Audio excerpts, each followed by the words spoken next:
Jamshedpur high school Bistupur की शिक्षिका सुनीता वाजपेयी उन बच्चों को हिंदी भाषा सिखाती हैं जो बच्चे उड़िया बोलते हैं या बंगला बोलते हैं या संथाली भाषा का प्रयोग करते हैं। उन बच्चों को सही उच्चारण हिंदी का करना सिखाती हैं और ये काबिल तारीफ़ है कि उन्होंने खुद से इन बच्चों को इस तरह की शिक्षा देनी शुरू की ताकि बच्चे भविष्य में अपना नाम रोशन कर सकें। हमारे साथ बातचीत करने के लिए इस वक्त सुनीता वाजपेयी जी मौजूद हैं। हम इनसे जानेंगे किस तरह से ये शिक्षा देती हैं। मैम, स्वागत है आपका झारखंड टाइम्स में। नमस्कार सर। मैम, सबसे पहले तो आपको बधाई आपके योगदान के लिए, शिक्षा के क्षेत्र में जो आप दे रही हैं इसके लिए हमारी टीम की तरफ से आपको बधाई। सरकारी स्कूल का जो एक ये फैला हुआ है कि सरकारी स्कूल में बच्चे किस तरह से पढ़ते हैं, लेकिन आप जैसी टीचर हैं मैम जो बच्चों को सही शिक्षा देती हैं ताकि वो आगे चलकर अपना नाम रोशन कर सकें, तो किस तरह से आप ये शिक्षा देती हैं? देखिए, सबसे पहले तो मैं ये लोगों का जो भ्रम है इसे मैं दूर करना चाहूँगी कि सरकारी स्कूल किसी मायने में कम नहीं है। और आज जब मैं सरकारी स्कूल में हूँ तो मैंने इस चीज़ को महसूस किया है कि बच्चों को शिक्षकों की ज़रूरत ज़्यादा है और उन्हें सही मायने में शिक्षा की ज़रूरत है, क्योंकि ऐसे बच्चों को यदि समाज से जोड़ना है तो ये हम शिक्षकों को सबसे पहले आगे आना होगा। और हमारा जो विद्यालय है, हमारे विद्यालय में बच्चे उस तबके से आते हैं जिनको कि सही माने में हम जैसे लोगों की ज़रूरत है, और उनकी जो हिंदी है, जहाँ तक कि हिंदी की बात है, मैं हिंदी की शिक्षिका हूँ। और हमारे विद्यालय के आसपास का जो परिवेश है वहाँ पर उड़िया भाषी, बांग्ला भाषी या उर्दू भाषी या और भी जो ट्राइबल भाषा बोलने वाले बच्चे हैं वो आते हैं। और उन बच्चों को हिंदी भाषा के प्रति रुचि जगाना सबसे ज़्यादा हमारा पहला प्रयास रहता है, और ये सबसे ज़्यादा ज़रूरत है, क्योंकि शिक्षा के क्षेत्र में यदि वो हिंदी समझ गए तो वो काफ़ी आगे तक निकल सकते हैं। अब जो उर्दू भाषी बच्चे हैं उनके कुछ ऐसे शब्द हैं जिनको कि हम लोग क्लास में दूसरे बच्चों के सामने भी प्रस्तुत करते हैं कि हाँ, इस शब्द का ये अर्थ होता है, तो बच्चों के लिए एक नया शब्द मिलता है कि हाँ, हम इस भाषा के शब्द से परिचित हुए। जैसे बांग्ला भाषी बच्चे हैं, उनका जो उच्चारण होता है, उनके उच्चारण में कहीं ना कहीं बांग्ला का प्रवेश हो जाता है, और वैसे बच्चों के लिए फिर दिक्कत होती है कि जब वो लिखते हैं उनकी वर्तनी अशुद्धि उसमें ज़्यादा होती है। तो ये ज़रूरी है कि हम उन्हें सबसे पहले उच्चारण बताएं, विशेषकर जैसे तलबे श, मूर्धन्य श, दंत स और लिंग निर्णय या वचन, इस तरह के शब्दों को, कुछ ऐसे शब्द मैं जैसे बोर्ड पर लिखती हूँ, और उन बच्चों के जो शब्द हैं, जैसे बांग्ला भाषा के कुछ शब्द हैं, फिर उसका उच्चारण बांग्ला में क्या होता है और हिंदी में क्या होता है, जितना मैं जानती हूँ, चूँकि मैं बांग्ला बोलना जानती हूँ, मैं पढ़ना नहीं जानती हूँ, तो वैसे कंडीशन में जब जो भी मैं जानती हूँ, इसे जमशेदपुर से चूँकि मैं जुड़ी हूँ इसलिए बहुत सारी चीज़ें परिवेश में रहते रहते मैं भी सीख गई। तो वैसे वैसे शब्दों को मैं बच्चों को बताती हूँ तो बच्चे समझते हैं, अच्छा हाँ, ये इस तरह से इसकी हिंदी में इसका उच्चारण ऐसा होता है।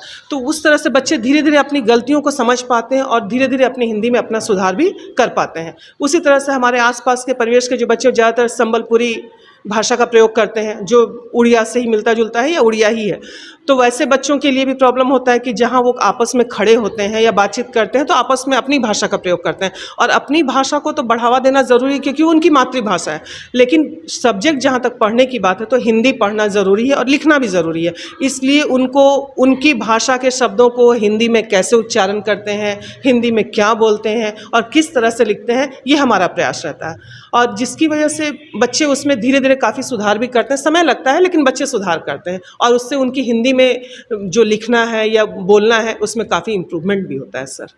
इस तरह की शिक्षा जो है वो कितने सालों से आप दे रही हैं? ये मैं जब से विद्यालय में आई हूँ तब से मेरा प्रयास यही रहा है। पिछले 12-13 साल हो गए। मैं हिंदी की शिक्षिका हूँ। 2010 में मेरा अपॉइंटमेंट हुआ था, और उस समय से मैं यही लगी हूँ कि आसपास के परिवेश को मैंने पहले परखा, जाना, तो उसमें यही देखा कि इनकी सबसे बड़ी समस्या है इनकी भाषा और इनमें आत्मविश्वास की कमी, और इन्हीं दो चीज़ों को बढ़ाना मेरा मेन मकसद है। क्योंकि जब बच्चों में आत्मविश्वास आ जाएगा और वो समझ जाएंगे कि हाँ, ये मेरी गलती है, तो उसको वो सुधार पाएंगे। तो आत्मविश्वास जगाना मेरा पहला प्रयास है। फिर तो मैं भाषा को उसमें सुधार में मैं अपना पूरा प्रयास करती हूँ बच्चों के साथ। इसका कितना फ़ायदा आपको अपने बच्चों में देखने को मिल रहा है? इसका काफ़ी फ़ायदा मुझे मिला, क्योंकि बहुत सारे ऐसे बच्चे हैं जो कभी बोल नहीं सकते थे, सामने खड़े नहीं हो सकते थे, या जो ऐसे बच्चे हैं जो यहाँ आते थे तो बात नहीं करना चाहते थे क्योंकि नहीं, वो बांग्ला भाषी हैं।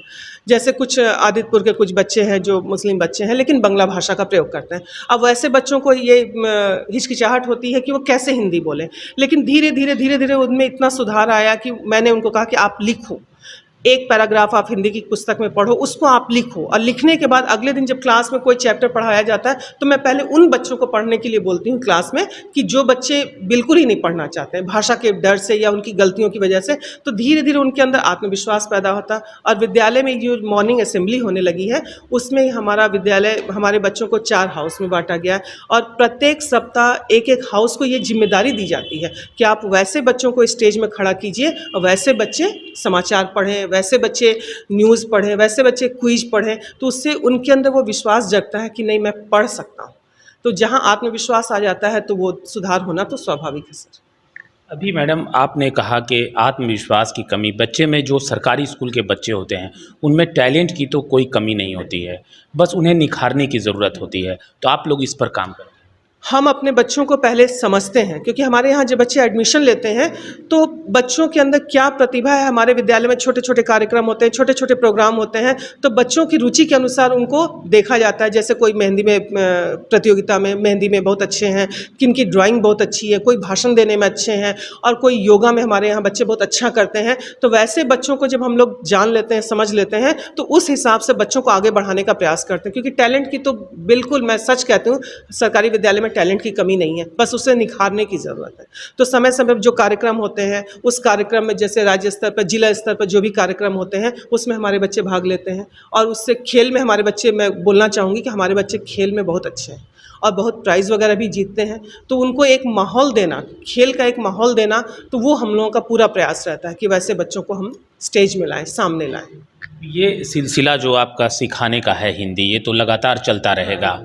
उनको एक माहौल देना, खेल का एक माहौल देना, तो वो हम लोगों का पूरा प्रयास रहता है कि वैसे बच्चों को हम स्टेज में लाएं, सामने लाएं। ये सिलसिला जो आपका सिखाने का है हिंदी, ये तो लगातार चलता रहेगा। आप उन बच्चों के पेरेंट्स से जो सरकारी स्कूल में जाते हैं, उन पेरेंट्स से उन बच्चों के क्या कहना चाहेंगे? मेरा विद्यालय के बच्चों के सभी अभिभावकों से मेरा हाथ जोड़ कर अनुग्रह है, रिक्वेस्ट है, अनुरोध है कि वो कुछ ना करें, कम से कम एक बार आकर के विद्यालय के शिक्षक से मिलें। यदि वो महीने में एक दिन भी समय निकालते हैं और शिक्षक से मिलते हैं, तो बच्चों को जितना समय माता पिता देते हैं उससे कहीं ज़्यादा वो शिक्षक के साथ रहते हैं। तो शिक्षक बच्चों को समझ पाते हैं। बच्चे उनके ज़रूर हैं, लेकिन वो काम में बिज़ी रहते हैं या उनके दिनचर्या इस तरह से है, वो बच्चों के साथ बैठ करके उनकी जो ज़रूरत है वो पूरी ज़रूर करते हैं, लेकिन उनके मनोभावों को समझ नहीं पाते हैं। और उन मनोभावों को समझने के लिए हम शिक्षक यहाँ हैं। तो बच्चे के अभिभावकों से मेरा अनुरोध है कि आप बच्चों को समझिए, कुछ मत कीजिए। यदि आपको उनको पढ़ाना बैठाना दिक्कत है, आप सिर्फ उनसे बातें कीजिए, क्योंकि स्पेशली माँ तो बच्चों से जुड़ी रहती है, लेकिन जो पिता होते हैं ना, उनका ज़्यादा से ज़्यादा समय रोजगार में या कामकाज के सिलसिले में बाहर बीतता है। लेकिन वो जब भी घर में आए तो कम से कम अपने बच्चों से बैठकर बातें करें। बच्चे चाहते हैं कि माता पिता मुझसे बात करें, और जब बच्चे और माता पिता के बीच में बातचीत का तारतम्य स्थापित हो जाएगा ना, तो बच्चे बहुत सारी चीज़ों को अपने अभिभावकों के साथ खुलकर बातचीत कर सकते हैं, और ये बच्चों के विकास के लिए फ़ायदेमंद होगा। हिंदी हमारी राष्ट्रभाषा है और हिंदी को बढ़ावा देना हमारा पहला कर्तव्य होना चाहिए। और सरकारी स्कूल के बच्चों के साथ सबसे बड़ी समस्या होती है सही उच्चारण की। सही उच्चारण नहीं कर पाने के कारण बच्चे कहीं भी बोल नहीं पाते हैं, और सुनीता वाजपेयी जैसी शिक्षिकाएं इन बच्चों को उनके जो कॉन्फिडेंस लेवल है उनको बढ़ाती हैं, ताकि बच्चे कहीं पर खड़े होकर कुछ भी बोल सकें। झारखंड टाइम्स से मैं हूं शहजादा खान, अपने सहयोगी अरिंदम रॉय के साथ। नमस्कार, अगर आपको हमारा न्यूज़ पसंद आया हो तो हमारे चैनल झारखंड टाइम्स को सब्सक्राइब करें, हमारे वीडियोस को शेयर करें, और अगर आप हमें फेसबुक पर देख रहे हैं तो फेसबुक पर jharkhandtimes.live को फॉलो करें, लाइक करें और हमारे वीडियोस को शेयर करें। धन्यवाद। झारखंड टाइम्स के साथ जुड़ने के लिए हमारे फेसबुक पेज jharkhandtimes.live को लाइक करें। साथ ही साथ हमारे ऐप झारखंड टाइम्स को गूगल प्ले स्टोर से इंस्टॉल करना बिल्कुल न भूलें।